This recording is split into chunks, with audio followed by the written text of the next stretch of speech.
You and your brother both directly asked your dad not to marry Camilla. Yes. Why? We didn't think it was necessary. We thought that it was going to cause more harm than good. Κοίτοντας το φακό με αμηχανία, ο πρίγκιπας Χάρι εξαπολύει η επίθεση στη βασιλική σύζυγο Καμίλα, καθιστώντας σαφές ότι τόσο ο ίδιος όσο και ο αδερφός του Βίλιαμ δεν την ήθελαν με τίποτα στην οικογένειά τους. Την κατηγορεί μάλιστα ότι διαρροές από μέρους της πληροφοριών στον τύπο μπορεί να παίζαν ρόλο και στο τραγικό θάνατο της μητέρας του Νταϊάνα. She was the villain.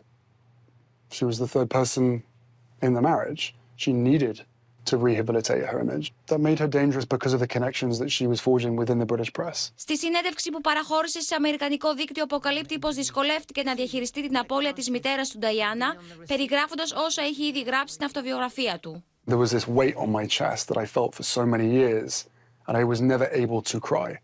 Χαρακτηριστική είναι και η αναφορά στον τρόπο υποδοχής της συζύγου του Μέγαν Μάρκλ στους κόλπους της βρετανικής βασιλικής οικογένειας. Also, the way that they were acting or behaving definitely felt to me as though, unfortunately, that stereotyping was causing a bit of a barrier to them really sort of, introducing or welcoming her. Meghan has said constant criticism and pressure led her in the winter of 2019 to contemplate suicide. Το αποπέδιο, όπως πιστεύει ότι νιώθουν οι άλλοι για εκείνον, μίλησε και για τη μάχη του με την κατάχρηση ουσιών. You write in the book about psychedelics, ayahuasca, psilocybin, mushrooms.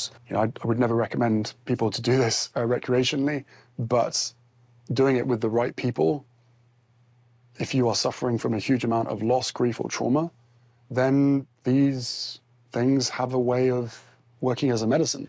Το παράπονο του Χάρι είναι πως δεν ένιωσε ποτέ προστατευμένος από το παλάτι, το οποίο, όπως υποστηρίζει, έκανε συμφωνία ακόμη και με τον διάβολο για να έχει ευνοϊκή κάλυψη από τον τύπο.